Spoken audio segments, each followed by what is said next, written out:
Elementos de la relación jurídica, los supuestos jurídicos, las consecuencias jurídicas. Las consecuencias jurídicas. Naturaleza y formas de manifestación de las consecuencias jurídicas. El primer tipo de consecuencias jurídicas, el derecho en sentido subjetivo, los derechos subjetivos. Segundo tipo de consecuencias, el derecho en sentido positivo, el deber jurídico. Por la bilateralidad del derecho, no hay deber jurídico sin derecho subjetivo, ni derecho subjetivo sin la correspondiente obligación.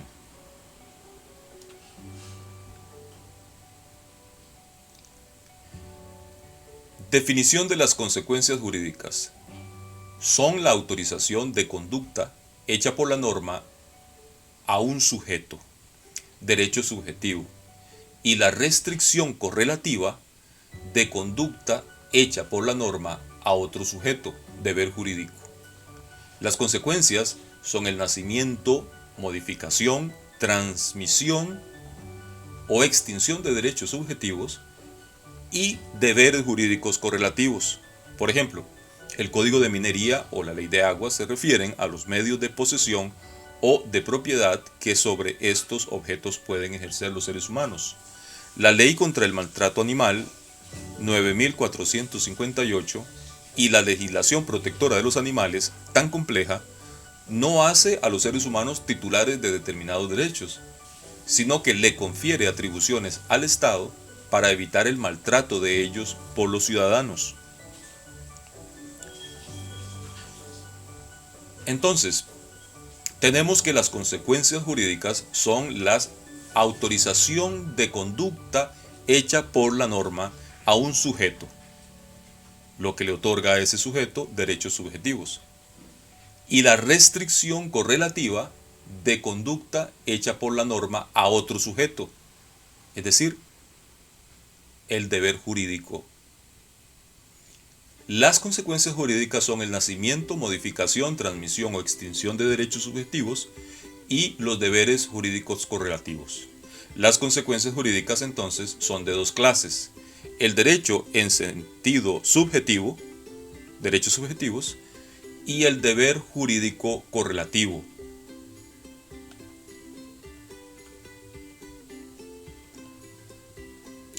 Derecho positivo es el conjunto de normas dotadas de eficacia que rigen a una comunidad. En esta definición, derecho es sinónimo de norma o de conjunto de normas. Derecho objetivo se utiliza para hacer referencia a las normas o conjunto de normas. El derecho subjetivo se utiliza para hacer alusión o referencia a las facultades que otorga el sistema jurídico a las personas. Explicación normativa.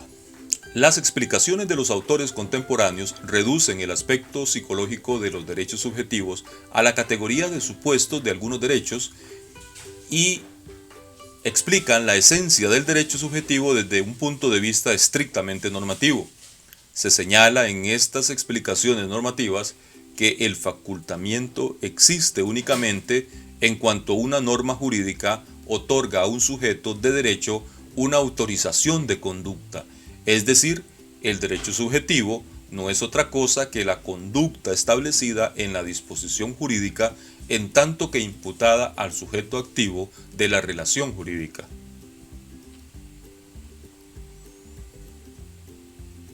En el caso de Kelsen, Hans Kelsen indica que tener un derecho subjetivo es encontrarse jurídicamente facultado para intervenir en la creación de una norma especial, la norma que impone la sanción al individuo que, de acuerdo con la resolución del tribunal, ha cometido el acto antijurídico o violado su deber.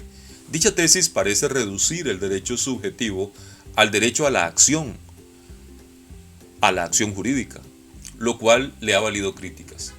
Esta, entonces, sería una definición referida al deber.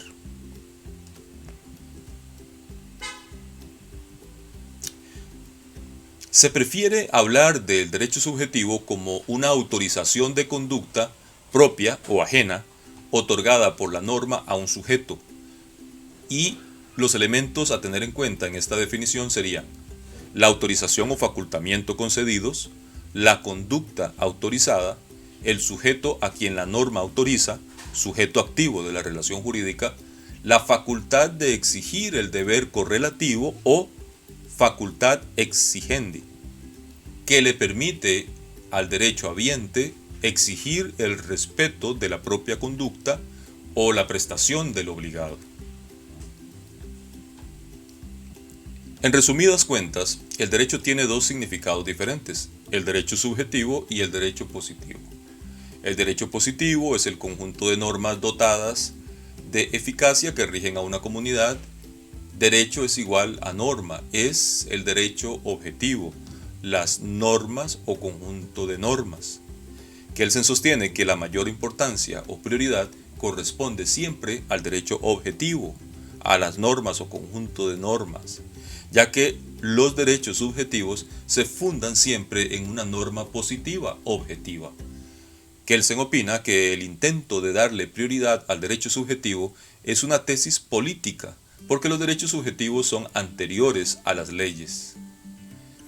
Los seres humanos adquieren conciencia de un derecho, el cual luego se plasma en la norma.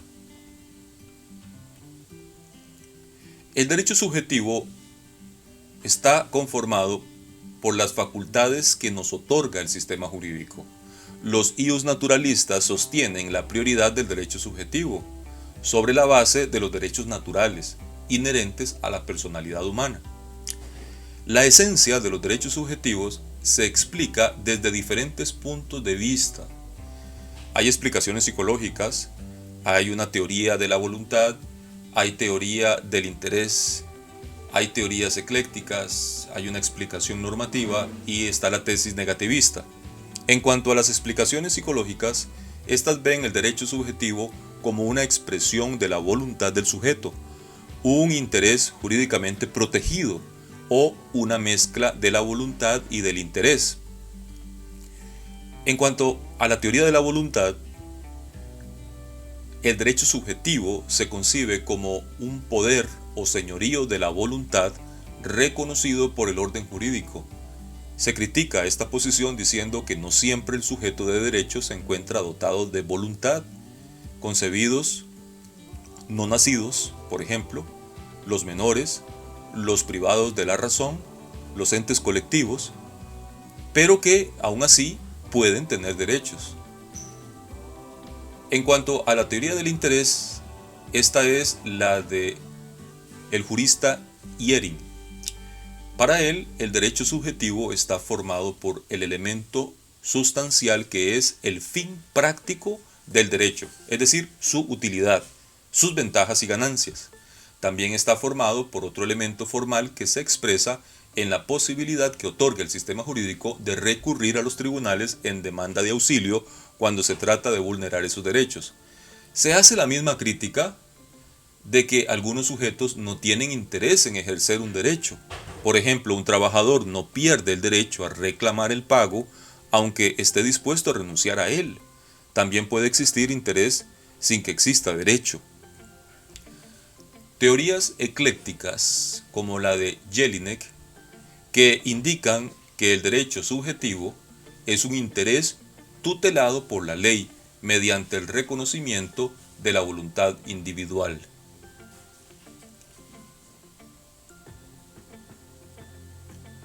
Explicación normativa. El facultamiento existe únicamente en cuanto una norma jurídica otorga a un sujeto de derecho una autorización de conducta. O sea, el derecho subjetivo no es otra cosa que una conducta establecida en la disposición jurídica, en tanto que imputada al sujeto activo de la relación jurídica. Se trata de una autorización de conducta, propia o ajena, otorgada por la norma a un sujeto. Finalmente, la tesis negativista explica que hay quienes consideran que los derechos subjetivos no son realidades, sino productos de la imaginación, Jeremías Bentham afirmó que en el campo del derecho son entidades reales únicamente los mandatos del soberano por un lado y la actividad de las personas individuales por el otro. Derechos y deberes son ficciones. Clasificación de los derechos subjetivos. Derechos subjetivos absolutos, los que tenemos frente a las demás personas, incluyendo entre ellas al Estado. Hay pues un elemento pasivo universal en este caso, el Estado, quien está obligado a respetar el derecho, como el derecho a la libertad, por ejemplo. Y derechos subjetivos relativos son los que tenemos frente a una persona o personas determinadas específicamente, como el que se nos otorga frente a la contraparte en un contrato o en un juicio. Requesens clasifica los derechos subjetivos en dos clases: derecho subjetivo como reverso de un deber jurídico general y derecho subjetivo como pretensión. El derecho subjetivo como reverso de un deber jurídico general es el establecido por las normas con independencia de la voluntad del titular del derecho. Sería lo que se definió como un deber subjetivo absoluto. Y el derecho subjetivo como pretensión se concreta en la facultad que tienen ciertos sujetos de derecho por virtud de una norma de poder exigir de otros el cumplimiento de un deber jurídico, valiéndose del aparato coercitivo del derecho. En una operación de arriendo de dinero, la facultad de exigir al deudor el pago de la deuda al vencimiento del plazo, por ejemplo. Oscar Morinó hace una tercera clasificación con base en el modo de ejercicio de los derechos subjetivos, dividiéndolos en potestativos y obligatorios. Los derechos de ejercicio potestativos, los derechos de ejercicio obligatorio. En el primer caso, los derechos de ejercicio potestativo son aquellos que se dan fundidos con el derecho de libertad. Ello por cuanto la norma faculta simultáneamente la acción, la omisión y la escogencia entre ambos. El derecho habiente puede optar por el ejercicio o el no ejercicio de la conducta facultada, siendo ambas perfectamente lícitas. Por ejemplo, el acreedor puede exigir al deudor que le pague lo que le deuda o abstenerse de llevar a cabo esa exigencia por consideraciones de amistad, parentesco u otra índole. En el segundo caso, los derechos de ejercicio obligatorio son aquellos en que la norma faculta la acción y prohíbe la omisión, o bien faculta la omisión y prohíbe la acción, así como la escogencia entre ellas. Se trata de un derecho, autorización, fundido con un deber, prohibición, que convierte el ejercicio de cierta conducta en obligatoria. Podemos decir que el deudor no solo tiene el deber de pago, sino que tiene igualmente un derecho a llevarlo a cabo, a fin de quedar liberado de toda obligación. Prueba de ello es que el sistema jurídico tiene buen cuidado de garantizar un medio de hacer efectivo pago para aquellos casos en que el acreedor pretende no recibirlo, a fin de estar en posibilidad de exigir el cumplimiento de una obligación de garantía, cual es la consignación estipulada en los artículos 797 al 802 del Código Civil. Derechos subjetivos públicos y derechos subjetivos privados. Los derechos públicos, como por ejemplo el derecho al voto, son similares a los derechos naturales. También los derechos de libertad, seguridad, libertad de pensamiento, conciencia, religión. Los derechos subjetivos públicos se refieren a que en las relaciones públicas tenemos relaciones de supra a subordinación, que surgen entre dos entidades colocadas en distinto plano u oposición, es decir, entre el Estado como persona jurídico-política y sus órganos de autoridad por un lado y el gobernado por otro. El titular del derecho es el gobernado y el Estado o sus autoridades el sujeto pasivo, que por tanto ven limitada su capacidad de actuar en forma soberana. Por su condición de fundamentales, dichos derechos deben tener como base normativa una norma supralegal, como lo son, para los costarricenses, la Constitución Política y los pactos internacionales.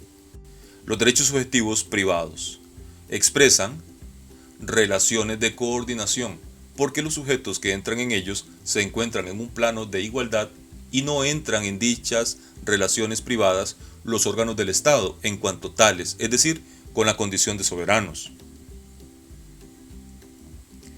El deber jurídico.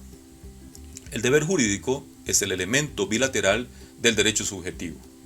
El deber jurídico es exterior al sujeto, se cumple dentro de la comunidad política, es una exigencia social que coloca al obligado frente a un derecho habiente en posibilidad de exigirle la conducta prescrita, sin que la adhesión sincera e íntima del sujeto pasivo sea indispensable para el cumplimiento efectivo de la obligación. El fin del deber jurídico es el de provocar conducta con destino a otro. Para lograrlo, la norma autoriza la conducta que desea provocar y al mismo tiempo prohíbe su omisión, haciendo de esta, la conducta debida, el objeto del deber. Cuando la norma desea lograr la omisión, invariablemente la autoriza y al mismo tiempo prohíbe la acción y la opción. Confusión con el deber moral. El deber moral demanda su conocimiento y aceptación por cada uno de los sujetos a quien obliga. Se dirige a la obligación como individuo, imponiéndole deberes unilaterales que se realizan fundamentalmente dentro de la conciencia individual y que le demandan una conformidad tanto interna como externa con la conducta prescrita.